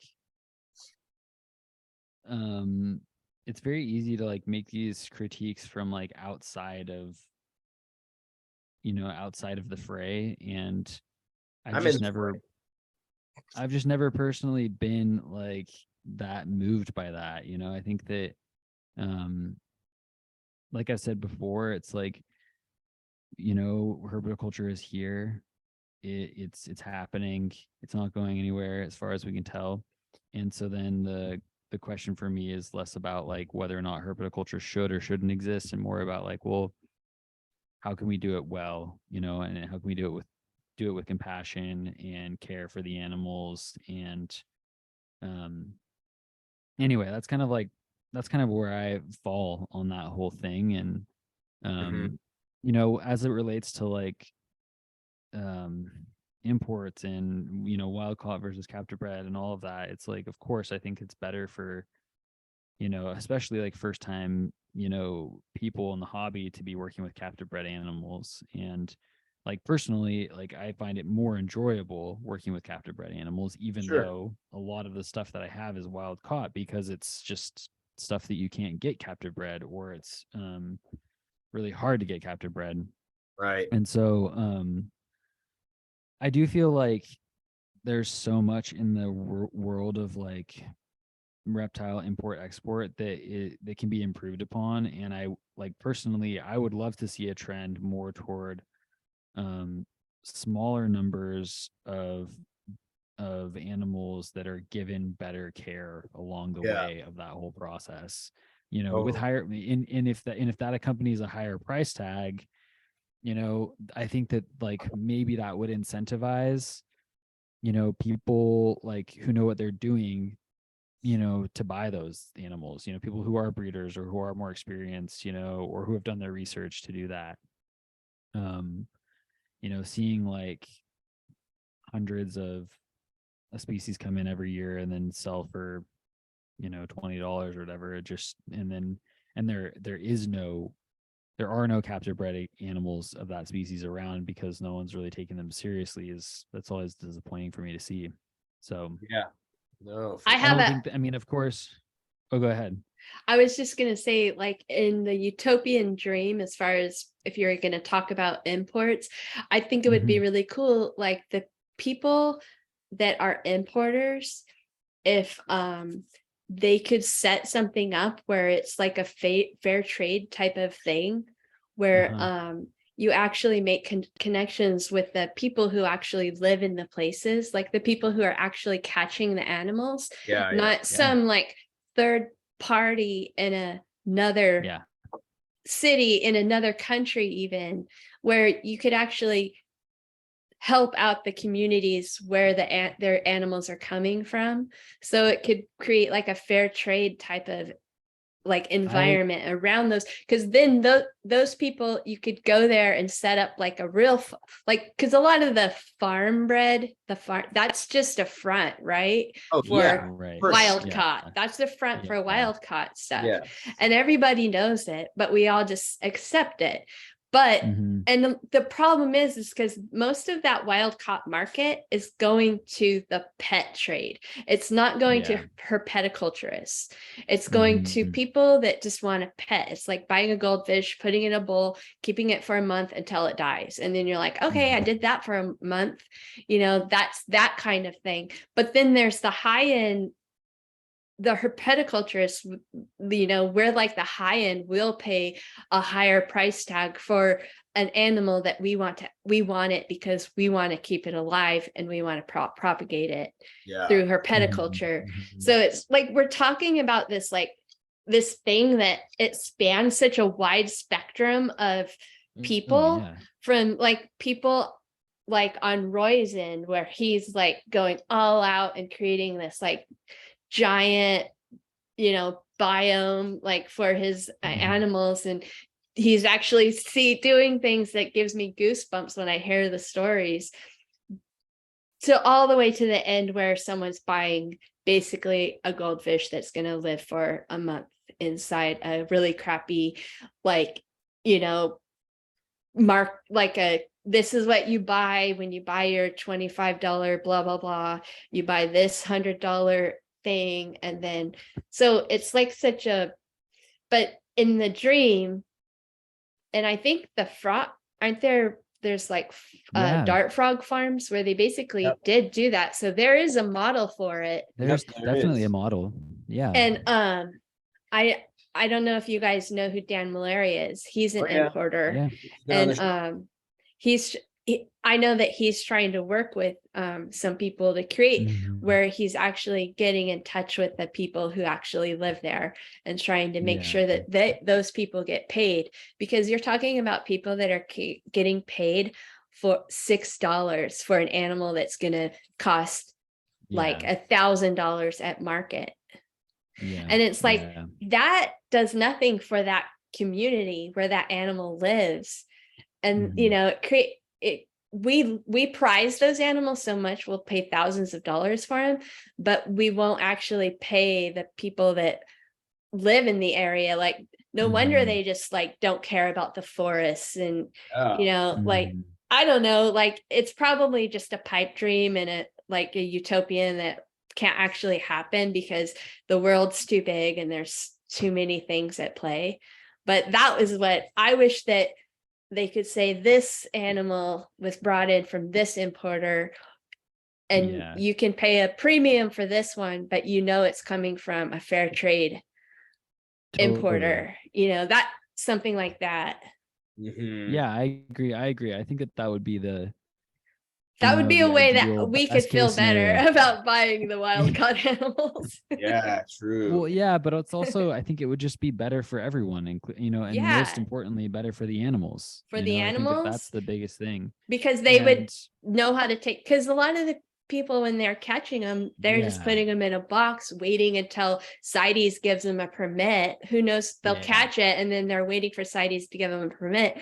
Then they finally get the permit, might be months later, because sometimes CITES doesn't give the permit Yeah. until really late, and you know, by then the animal's already shot. Right. Yeah, exactly. And so it's like, I mean, I think it's, yeah, I mean, there's definitely an argument to be made about like, is this even realistic to even be thinking about these things or talking about them? And at the same time, it's also like, well, like, I think that things should be aspirational on some level, like we should be seeking to like improve, improve our lives and Yeah. like our condition, like Especially our the society. high-end market, like that maybe should be not for happening. fire skinks, but like there might Yeah. not be a market, like a way to do it with something like fire skinks, but you Right. know, maybe they could go Maybe to a not, but- facility where something that, you could have fire skinks and I don't know what, because I think it's Yeah. ball pythons that live in the fire skink habitat, but Totally. Yeah. I don't know what. Some really cool cobra, maybe. Yeah. Let's go, Cobra. Well, can you talk to us a little bit about what it was like to breed your white lips? I know that, I mean, that's not something that's happening super commonly, as far as I understand. I mean, I don't really have my finger much on the pulse of the python community. It's not what I do, but I know that it's not like a species that I'm seeing regularly offered as captive bred and born. And I'm just curious if you could speak a little bit to like what your experience of that was and what it meant to you. It's been pretty crazy. Like, I had bred a ball python, I had bred a carpet python, and then I bred a white lip python. And I did it one time. And it was, when it happened with the white lip python the first time, it was almost an accident, because I had a plan. I was gonna do, because I already tried to do a little bit of cycle feeding mixed in with temperature cycling, and I really failed on the temperature cycling. I dropped the temperature way too low for her, and she did basically what I was talking about with the green tree python, where she started to swell. I was like, oh, this is great. I was dropping the temperature. Then she went off food. She went into a really long shed cycle where she stayed. I started to get worried because she was in shed for so long. And then she finally shed out, and she just looked thin again. She didn't look like she had follicles at all. So it wasn't I never saw an ovulation. I never saw a lock. I think what happened was I dropped the temperatures too low. I wasn't providing with her, and so she didn't feel confident that she was gonna be able to lay eggs. So she was like, I'm not gonna do this. This is like bad weather that suddenly happened or something. I don't know. But so then I thought, okay, next year I'm going to, my plan was I was going to feed her really heavy that spring and then starve her through the summer to give her like a food cycle where, because they're basically on the equator where they come from. And so it's warm all the time there. But there are seasons that have to do with wet and dry seasons. Right. And so my idea was that they go through a cycle where they have a lot of food and then they have to wait out the dry season when it's cooler. It's a little cooler in the dry season, but not that much. But there's not as much food. So they probably wait that out. And my idea was that the snakes that had like fed enough so that they still have a little bit of fat reserves, once it starts warming up and the animals start breeding and producing again, the food starts, then I would start jamming food down her throat. But so when I was ramping her up for that summer fast, my male had gone to the bathroom in his enclosure. So I thought, I'm going to clean out his enclosure. And I just put him in her enclosure by accident. Well, not by accident, but I put him in her enclosure while I was cleaning his out. And when I went back to get him, he was spurring her, and I'd never seen that behavior. So they locked that night. It was in the springtime. Most people breed them in the fall, and then they lay in the summer and they breed them in the fall and then they lay in the spring. But mine bred in the spring and then laid in the late summer. So it was like the opposite season. And I talked to Ryan Young, and he's like the most well-known python breeder, or one of the most accomplished python breeders. And molecular reptile, right? Yes. And he told me, well, just do exactly what you did next year and see if it works again. Because I was like, oh, this is weird that she laid in the opposite spring cycle. And I just did exactly what I did. I fed her really heavy, starved her, and then fed her really heavy again. And as I was feeding her heavy after the fast, that's when I do the introductions with the male. And they bred basically, I started pairing them in the spring after I had started feeding her again after the winter. And then they bred most of that whole summer until she all the way until she ovulated in June. Wow. Or was it July? Well, it was mid to late summer, and then she laid in August and they hatched out in September.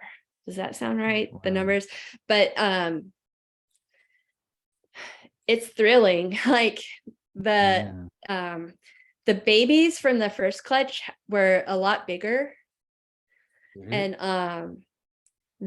she laid 10 eggs the first time. The second time she laid 14 eggs, and the babies were a lot smaller. And I actually had one egg that didn't make it in the second clutch. And I had one baby that pipped threw an egg in, like right up into another egg, and that baby ended up dying inside its egg. I don't know if it just was like, I don't know what's going on, and then drowned in its egg. Yeah. And then I had another baby from the second clutch. When the first few pipped, I went and I cut all of the other ones. And as I cut one, and then I was cutting the others, that first baby that I cut popped out, it just shot out of its egg and ripped up its umbilical cord. So, and so I ended up with 10 babies both times. But the second clutch, the babies were a lot smaller. They were also I did something different, but I think so. The first clutch, I separated them all. Okay. And immediately, like I sexed them and put them all in their own tubs. And then and those babies were very big and very aggressive. They're excellent feeders. They ate right out of like they shed out. I waited a month. I offered food. They all ate. The second clutch, it was a lot harder to get them to eat. I had to be a lot more patient. They are also not as aggressive. They are more reluctant to bite. They're calmer.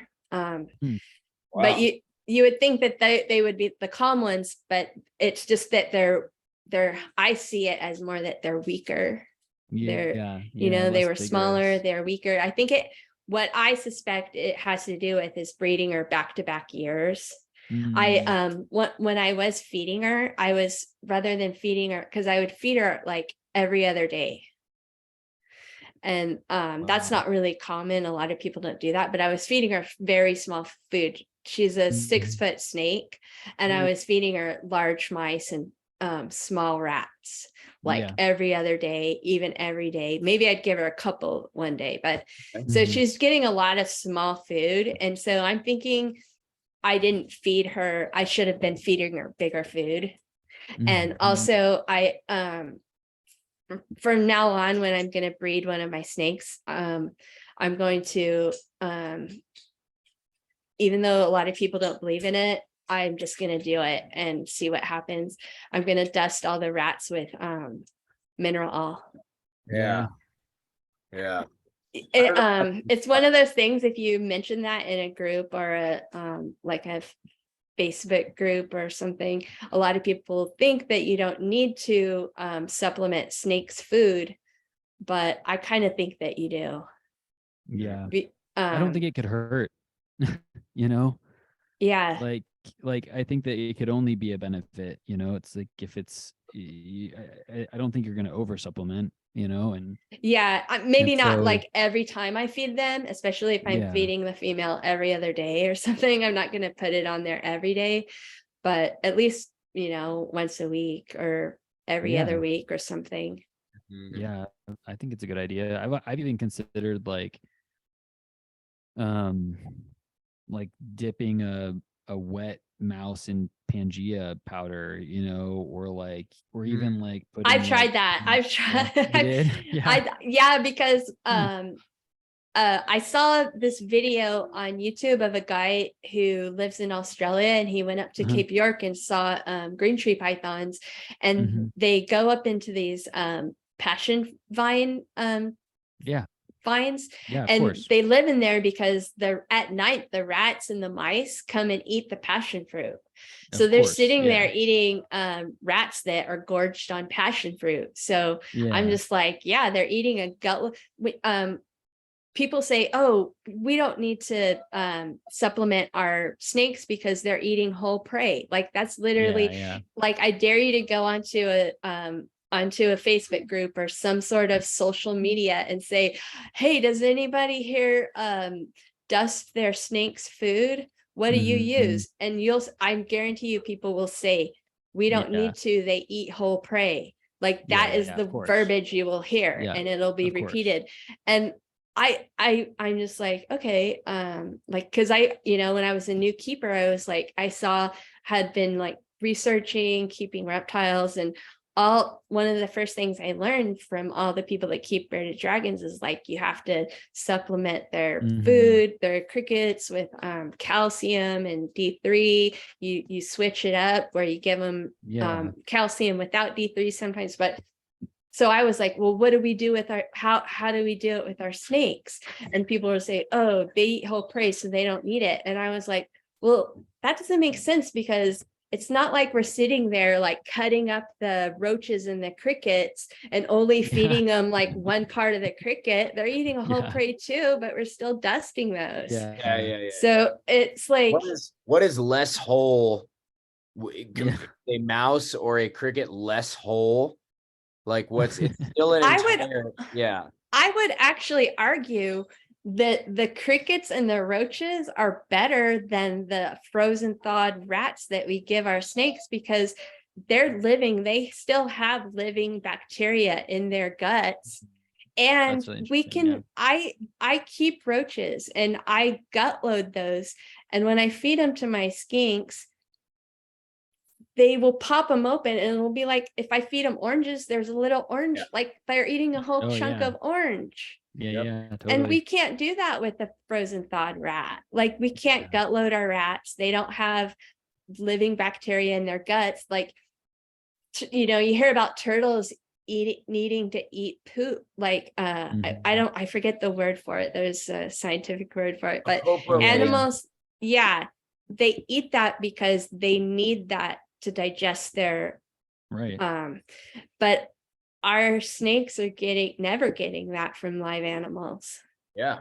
That's a really good point. Yeah, I've never even considered the whole implications of the microbiome, you know, being impacted because you're feeding frozen thawed. That totally makes a lot of sense to me. Oh yeah. Yeah, absolutely.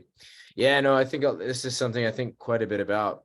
It's a super, super interesting topic. And yeah, frankly, I just have I have actually a little too many thoughts and feelings to kind of. I actually talked to very briefly, it was at a reptile show at the Anaheim show. Ryan McVeigh was there. Do you guys know who that is? Yeah. Yeah. Like he's really big into innovating and furthering herpetoculture. And I asked him about how I was kind of disappointed that there wasn't something on the market that people that keep snakes that we could gut load, like our frozen thawed, like something we could inject into our rodents before we fed them to our snakes. And because I do feel a little like worried, like, am I overdosing my snake on something? Like, am I providing the wrong like it's the wrong balance? And is it too much calcium? Like what?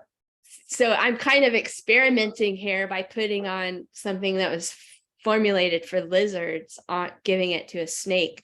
But if you do it sparingly, I think it would be better than not doing it. Yeah. Well, and I mean, you know, I hesitate to say this because it's not meant to sound like disparaging or anything, but like there's no, like the FDA is not regulating what we're giving to the reptiles. You know what I'm saying? Like you can just make whatever you want and put it in a package and say, hey, this is meant for your bearded dragon or your ball python, you know, whatever it is. And we'll be like, oh, okay, I'll just go ahead and buy that. But it's like they're not doing studies on the long-term effects of that or how, I mean, I think the closest you can get is, you know, like I know that one of the previous guests on our show, Alan Rapashi, talked a lot about consulting with veterinarians and zookeepers around formulating the diets that he makes for Rapashi. And so I think that's really great. But like at the end of the day, you know, we'll say, you know, like you just said, oh, making this, I'm using this thing that's like formulated for lizards. And it's like, well, you know, like how formulated, you know, like exactly how, right? And for what lizards and, you know, on which continent and like, what kind of, are we talking about? Like I use Mineral for my Xenogama and for my Uromastyx. It's like, neither of those things have similar diets at all. Yeah. You know, and it's like, I understand that I have no qualifications to say what should or should not go in Mineral, but it's like, I'm willing to bet that, you know, I don't know, never mind. I'm actually I gotta not, man, maybe I shouldn't drink on the show. Yeah, well, I actually have, I have heard of someone giving calcium to their python. Yeah, sure. So have I. I've heard of it in Quetzal Dwyer. Yeah, You know, he gave it to his Bolin's python. Right. But he actually thinks that he may have overdosed her. Oh, fascinating. Okay. But I don't, like, he just talked about, I just heard, like, he didn't tell me personally. I heard him talking about it on another podcast. Yeah, sure. But I really, his train of thought for why he was doing it had to do with there's a type of lizard that he breeds that they require like a really during their there's a season when all the crabs like like those little land crabs when they all come out and they're just everywhere, and that the animals are just gorging on those, so they're getting like this calcium boost, and then that stimulates their breeding. Interesting. So he thought maybe if he gave the python the calcium boost, that would stimulate breeding, having a boost of calcium. Right, for sure. Which and makes it seemed like maybe it worked, because he got Bolin's eggs, but then the next year she didn't. She died. Right. But he thinks he said that maybe he gave her too much, but I don't know if that's really what killed her. But maybe you guys could have him on and talk about it. Yeah, we definitely would love to talk to Quetzal at some point. Yeah. Yes, it would be great to have a conversation with him, probably more than once. Well, I mean, you know, like per a conversation that we were having before we started recording, you know, I had conversations with 2 or 3 other notable individuals about some of the stuff going on with my uromastyx. And one of the things that each person independently reminded me of is, one, when you're feeding a lot of wild foods, it's sitting there in like an organic topsoil or like some kind of organic topsoil. So it has a higher calcium ratio or higher calcium amount than the shitty greens that we get in the store. They're not really getting the same kind of like dosage of like nutrient intake, because the topsoil is so poor. The topsoil layer on most farmland is so poor. It has to be injected with all this extra nutrients, right? And then the other thing is, you look at like wild uromastyx, like footage of wild uromastyx, and all they're doing is licking and tasting and being interested in everything around them. Well, where they come from, it's fucking sand and gravel. It's all calcium carbonate. Like a huge amount of what they're messing with is calcium in the first place. So they probably just have like a higher need for calcium in general, just as a barrier for entry, you know? So that was something that was always really intriguing to me, and like just stood out like, oh yeah, no shit. You know, people talk about Euros as, uromastyx, do you know what kind of like intestinal structure they have? It's like, yeah. Do you also know that, you know, so they'll say that as a way of saying like, oh, uromastyx shouldn't really get bugs. It's like, well, uromastyx also have been cited in the wild of having up to 75% insect matter in their gut, in the wild animals. It's like, well, maybe we shouldn't be giving them 75% insect matter in their diet, but like, I'm sure a handful of mealworms here and there is not going to hurt them at all. It's probably going to be good for them, you know? Yeah. They probably have seasons where there's like, that's right. It'll probably rain, and then the bugs will just like be everywhere. So they're going to eat all those bugs, but for a short period of time. Yep. And we don't know like what kind of bugs, in what amount, for how long. We have no idea. No fucking idea. So yeah, it's just like, God damn it. There are so many variables and so many unknowns and so many curiosities and so many considerations to make in what we're doing, which is why I love having these conversations, because it's like, yeah, sure. Like herpetoculture has come a long way since the 70s, you know, when you had to use aquarium lights and like figure it out for yourself. It's come a long way, but you know, sorry to interrupt, but no, please do. I have I'm wearing my NorCal Herpetological Society t-shirt. It's not in the video, but I have an old publication from the 90s it's a really old herp society, and it's been around for a long time, and they used to have like symposiums and then put out a publication based on the symposium. And I have one, I think it's from either 96 or 97, and I was reading through it the other day, and like the back, they have this whole like kind of like a outline of where herpetoculture should go, and what kinds of things that herpetoculturists should think about and questions they should ask. And they were talking about a lot of the exact same stuff we're still talking about. It's like, what? This is exactly what we're still talking about. We haven't learned. It's almost like because we are in this new age of communication, it's like there is Yeah. like a disconnect from the old like the old communication didn't translate over. And so Mhm. there's all this, it's like all the new people don't even know what we already did, where Mhm. her stuff that herpetoculture did a long time ago, it's like we think we're inventing the wheel and we're progressing, but really we're doing the exact same thing that they were doing in the 90s. Oh, for sure. And this other thing too, which is like, I've heard people in particular circles say things like, if you were to cite something from, say, the 70s or 80s, just hypothetically, again, this is just hypothetical, right? I've heard people say things along the lines of, oh, well, you know, studies or results that are older than a certain amount of time, we don't really credit those anymore. We don't really use those as like viable data because their methodology or information gathering or whatever it was suspect. And it's like, all right, come get the fuck out of here. Come on. I mean, like, sure, I can understand when it comes to like, okay, I can understand that, say, like blood panels and things like that. Maybe the tech was just unreliable. Okay, sure, I can get on board with that.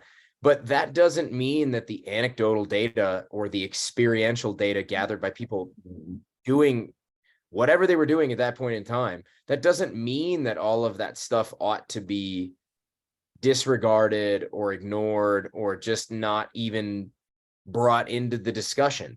Who cares if it was 100 years ago? Like, the people had the same brains 1,000 years ago that they have today. 10,000 years ago, people had the same fucking brain, for lack of a, give or take, maybe a little bit bigger, a little more meat in the diet. Who knows? I don't know. Just saying. I'm just messing around here, but it's like Little less plastic in our blood. yeah, maybe a little less Mhm. plastic, little, you name it, right? But on balance, it's the same brain. The idea that information gathered in the 90s or the 80s or the 70s is not useful is nonsense to me. I don't get it. I don't get it at all. Oh yeah. Yeah, I don't get it at all. So all right, so this conversation is excellent and I'm so psyched about it. And in like 20 minutes, I got to eat dinner with my fiance. So I would love to, if it's cool with you guys, to steer us towards some of like the closing stuff. Not because, and again, Lisa, I think it'd be great. You're yet another person who I think we should have on more than once and talk about some various stuff. Yeah, no, for sure. For sure. Like 100%. Only if you can bear it, Lisa. Only if you can bear it. Because I feel like we have a lot more that we'll end up wanting to cover. I feel like the guest job on the show is just to egg Phil on. Yeah, let's go. Let's go. Like, bring it. Yeah, for sure. I feel like, and I feel like my job in the show is just to play devil's advocate and fuck around, just because it's and drink. My job is to do the intro. I have no more sake left. Just FYI. Yeah, Roy just does the intro. No, I mean, that's not true. That's not fair. Roy's the best. Anyway, okay. Oh wait, did I lose? Okay, cool. I just wanted to make sure. I thought for a second I lost you guys. Okay, so one thing I'm curious about, and I know we'll have more. We'll definitely have to have you on again if you're up for it and talk about some of this stuff more in depth. But like, I'm curious to ask you, what do you think the future looks like for not just for you and what you're doing specifically, but also like for herpetoculture? Like what do you think what you're doing is going to look like in 20 years, and what do you think herpetoculture may look like in 50 or 100? I'm really curious if you have any thoughts about this, or if you've thought about this. I haven't thought about it that much. I'm 50. So I'm kind of like, I don't know how much longer I'm going to do this, but I think that we're just going to get better. Mhm. I wish that we weren't so it wasn't like there weren't two sides to herpetoculture. I wish we learned to appreciate each other. Like I feel like the people that do the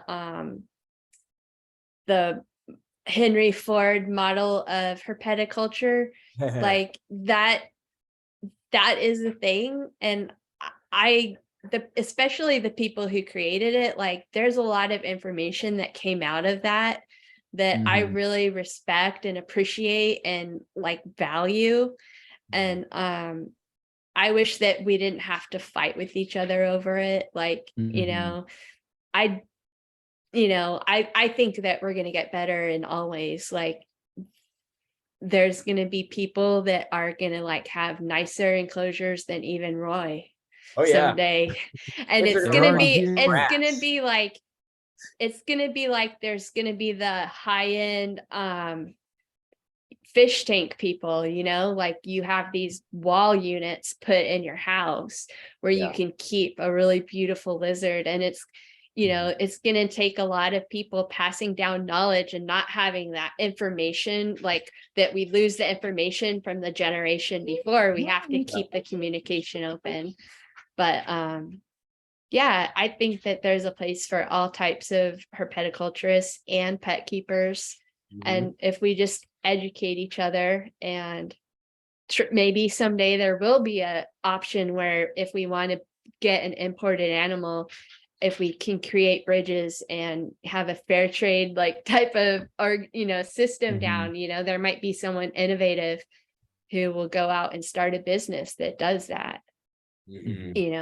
I don't know. I feel like it's bright. We have to look at the bright side. Like there's a lot of gloomy stuff about herpetoculture right now, but I think that it could be really awesome. Yeah. Hell yeah. Especially with people like you guys leading the charge. Oh shucks, No,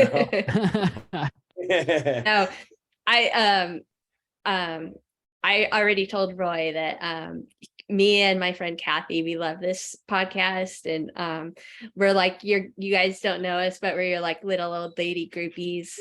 We're like, oh, those kids, they're so put together, and they're both so handsome, and they're so smart. Well, okay. First of all, I cannot deny that Roy is one handsome son. Can't deny that at all. But put together, let me assure you, I am far from put together. But that's my first thought when you said put together was like, well, I'm glad the facade is working. Well, some people can't even get the facade right.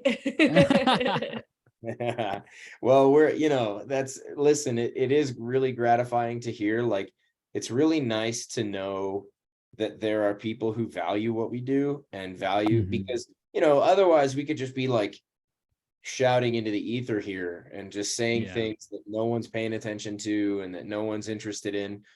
And like, the opposite problem can happen too, like one thing I know that Roy and I never ever want this to be the case, but we also never want like the idea that we're doing anything of interest or speciality going to our heads, like never, never. It's just something we are so uninterested in. We don't want to fall victim to or anything like that, because it happens, right? We've all seen people who do very well at something and have it become something that they use to sort of be arrogant or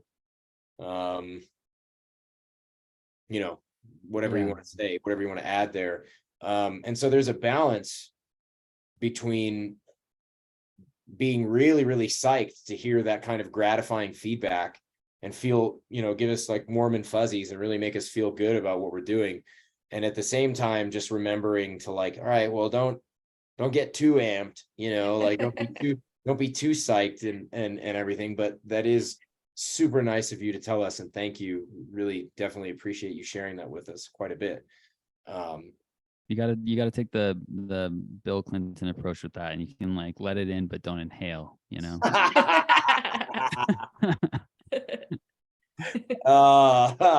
That's great. So, That's really no, it does mean a lot though to get feedback like that, and for me, like it's motivating. You know, it's like if we're like Phil said, if we're doing this and we're just kind of speaking into the ether, then it's and not getting any sort of not getting any feedback, whether it's good or bad.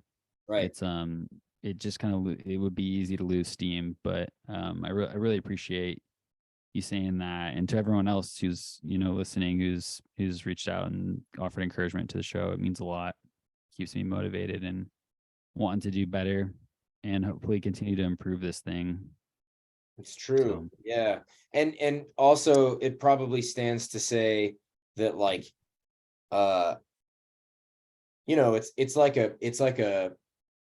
it's like a two-way street, like a huge like a solid 75 to 80% of what makes the show in the first place is just the person that we're talking to. Yeah. If it wasn't for folks like you, Lisa, and everyone else who we've had on the show who's like given us their time and given us their thoughts and feelings, like we wouldn't have anything to share with anybody. It's like we have our stuff that we're doing, Roy and I, but like it's kind of one-dimensional. It's like I got a bunch of Euromastics and kiddie pools, and Roy's got a bunch of who cares. No, just kidding. It really does feel good when you're doing this thing, and like there's not a lot of people you can talk to about it. Right. You're so obsessed with this thing, and so when you do meet someone that's interested in something similar, it feels good to talk about it. Yeah, for sure. Even if it makes you blush the whole time you're doing it. Yeah, no, for sure. Yeah, no, same. It's true. That's 100% true. Well, so with this in mind, with all of this kind of as like the backdrop and the build up to what we're talking about here, that we have one closing question for you, which I think you might know what's coming. Roy, do you want to do the honors with the closer? Yeah. So why herpetoculture? Well, I did know about this question as a listener. Yeah. And I thought a lot about it. And so far, my favorite answer that anyone has given has to be Phil's in your guys' original show, how it's almost feels like it's something innate, like it's part of our DNA. Like we evolved doing not necessarily herpetoculture, but doing culturing plants, culturing other types of animals. It's like I got a fire skink, and then I thought, oh, it's doing really good, I should get it a friend. Like there's something inside of me. Like I remember when I got the betta fish, and I was like keeping it in a pretty nice little aquarium, and it was doing really well. And I didn't know about betta fish, like I didn't research it. It was just like something to have on my counter, and it started to do the little bubble nest thing. And I told my friend, I'm like, oh, I think there's something wrong with it. It's like doing these bubbles. And she told me, oh, he's doing good. It means he's making a nest. He wants to find a mate. And I was like, what? He wants to find a mate? And like, I ran out and found him a mate. I was like, oh, I'm getting him a mate. And I sat there and I watched them, do their little thing. And I saw him he cupped her and laid the eggs, and he put the eggs up in the bubbles. And I was just like, that's amazing, Wow. But my friend who had been keeping betta for a really long time, but most people who keep betta, they're like, oh, I kept mine alive for 7 years. How long did you keep yours alive? They're fine just to do that. But as soon as I saw the nest, I was like, oh, I want to see how far this can go. There's something inside of me. But the thing about it is it feels creative, like herpetoculture. It's like talking about herpetoculture. It's something that, because I'm one of those type of people, I have to have something that I'm obsessed with. Otherwise, I feel like there's something missing. And in the past, I'd been obsessed with things like, punk rock music, collecting records, going to rock shows. I get obsessed with like a comic book, buy a lot of comics, go to movies, like things that were always just like, I was just a consumer. But the thing about herpetoculture that's really cool is it feels creative, it feels artistic. You also have to learn about the environment and think about the things, and it creates like a whole new way of thinking, because you're trying to imagine yourself as this different being. You have to do stuff. I'm forcing myself to do things that I've never done, like sit there, like I'll stay awake at night because I'm sitting there like wondering what my snake is doing, like what is it doing right now, like why won't it eat, like why is it doing this, or oh, is it doing the thing I am like when you think, okay, I think I get it, I think it's going to do this, and so then you just want to run in there and catch it doing the thing that you thought you were going to see. It's like a creative, it's definitely a lot cooler than my other obsessions and passions that I've had in the past, like, and I think Phil is right. It fulfills something that's like it's in our evolution as humans. It's something that I didn't have before. Does that answer it? Yeah, that's a great answer. I loved it. I loved that, especially that very last part. Like, it's something that I didn't have before. Like that, for some reason, to me, that really like jumped out. I mean, everything you said was great. I really, really everything, but that in particular, to me, felt like highly poignant, like really, really particularly interesting, because I feel like, and this is something to what Roy is somebody who kind of turned me on to this particular idea, which is like, as all of the fact that when I look outside my apartment building, I don't see a whole lot of wildlife out here, and so like the desire, like the fact that that's not normal. Like it should be that I should see a lot of wildlife when I look out my window, or when I go out into the world, I should be interacting with nature every single day. And I am, but it's just in such a diminished, reduced, sparse way that it's like, I think there are those of us for whom the need to be around more animals and more nature and more other beings is much, much stronger. Maybe that seems, I don't know. I really I think what you said was really excellent there. That was really Thank you. Yeah. Thanks, Phil. That means a lot to me. Yeah, I thought what you said was actually excellent too. It definitely made me think. I thought for a long time about it, and I was like, yeah, that's how I am too. I'm like you, that there's something inside of us that it drives. Like not everyone has that. Like I said, my friend didn't run out and want to see what happens when you put a female in with the fish. Yeah. We're like natural culturists, like whatever it is. Yes, for sure. Absolutely. Love it. Roy, what do you think about all that? I'm right there with it. I mean, I feel like, I mean, especially like that piece that Phil was just speaking to, that just the last thing you said, it's like, it's something that you didn't have before, or I don't remember exactly how you phrased it, but it's like, I think that there's parts of us that can kind of go unmet, our whole lives. And then once they're met, it's like, oh, there's this other whole thing, or this other, like there's the other part of myself that wants to be expressed, that has been latent all of this time, or dormant all of this time. And I've felt that with herpetoculture too. It's like hard to imagine kind of not having some sort of involvement with herpetoculture for the rest of my life, because of that. There's just something that it's deeply gratifying about it for me. That's true. Roy, before we ask where everybody can follow Lisa and see what she's up to on the interwebs, what's that What's that fancy shirt you have there under on your Oh hoodie? yeah. What's going on over there? Oh, this is just some artwork.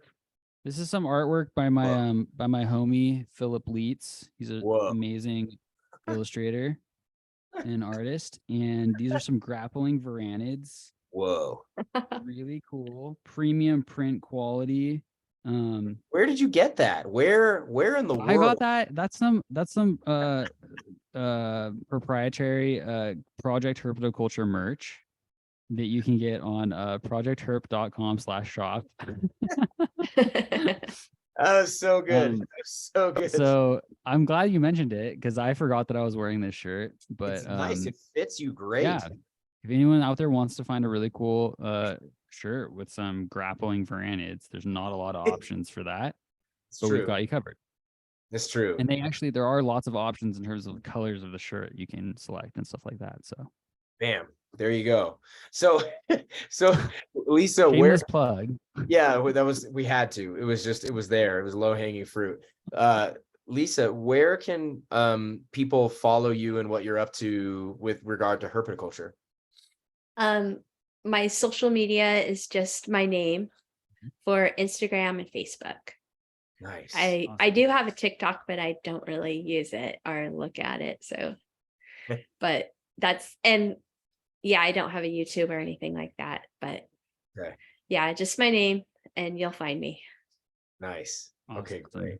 Good deal. We'll have links to that too in the show notes for our listeners and such. Thanks, guys. Yeah, for sure. Yeah. Thanks so much, Lisa. I'm going to hit the button. Yeah, hit the button real quick. All right. Good night. Well,